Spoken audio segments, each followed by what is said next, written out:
जय हिंद साथियों। आज सुबह यानी 26 अगस्त को प्रवर्तन निदेशालय ईडी ने हमारे वरिष्ठ नेता और दिल्ली प्रदेश अध्यक्ष सौरभ भारद्वाज जी के घर पर छापेमारी की, जो पूरी तरह से राजनीतिक साजिश है। भारतीय जनता पार्टी, केंद्र सरकार, ईडी और सीबीआई की मिलीभगत है और लोकतंत्र पर सीधा हमला है।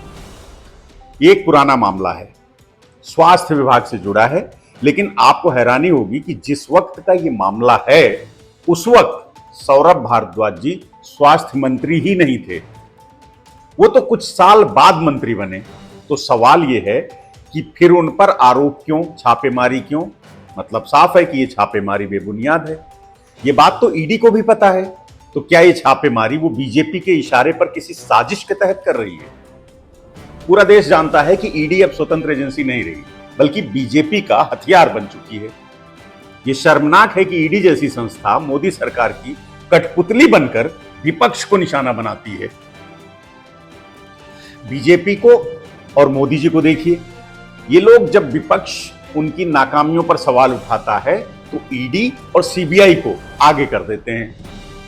महंगाई हो, बेरोजगारी हो, किसानों की बदहाली हो, तमाम मुद्दे केंद्र सरकार हर मोर्चे पर विफल है। कोविड में केंद्र की वैक्सीन नीति हो या दिल्ली में पानी बिजली पर उनका हस्तक्षेप हो, सौरभ भारद्वाज ने इन मुद्दों पर हमेशा बोला। बीजेपी को यही बर्दाश्त नहीं होता। वो हमारी पार्टी की हर आवाज को दबाना चाहती है। ये लोकतंत्र नहीं, तानाशाही है। मोदी सरकार विपक्ष को कुचलने में लगी है। शर्म करो बीजेपी।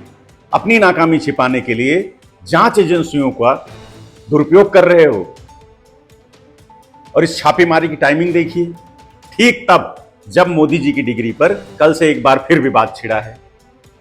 कोई भी विश्वविद्यालय अपने होनहार छात्र पर गर्व करता है और प्रचारित करता है कि उसके यहां से निकला एक छात्र या छात्रा कैसे इस मुकाम तक पहुंचा।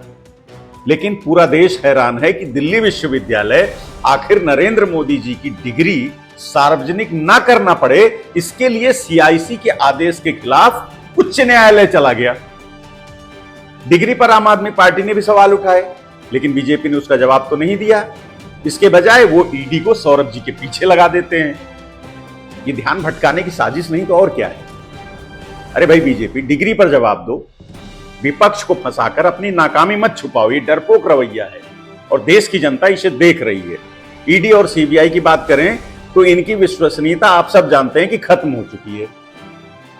ईडी मनी लॉन्ड्रिंग की जांच के लिए बनी थी, लेकिन आज ये बीजेपी की गुलाम बन गई है। दिल्ली शराब नीति मामले में हमारे नेता मनीष सिसोदिया जी, सत्येंद्र जैन जी, इनको जेल में डाला पर सबूत कुछ नहीं मिला, शून्य। अदालतें तक कह चुकी हैं कि ये मामले राजनीतिक हैं।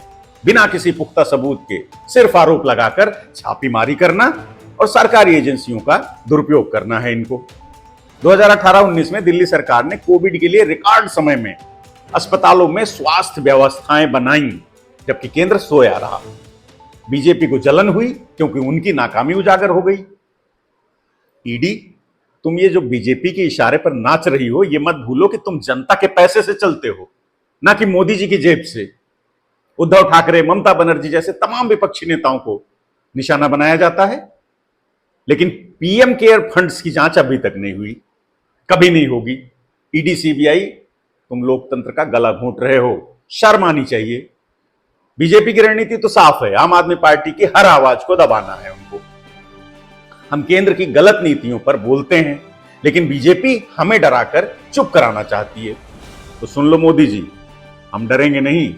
सौरभ भारद्वाज मजबूत हैं, झुकेंगे नहीं, जनता के लिए लड़ेंगे। ये रेड न सिर्फ सौरभ भारद्वाज बल्कि देश के हर उस नागरिक की आवाज को दबाने की कोशिश है जो सरकार से सवाल पूछता है। हम मांग करते हैं कि इस छापेमारी की निष्पक्ष जांच हो और अगर सबूत नहीं मिले तो इस बार खुद मोदी जी को देश से माफी मांगनी चाहिए। बीजेपी वालों, एक बार फिर से सुन लो, आम आदमी पार्टी आंदोलन से जन्मी पार्टी है।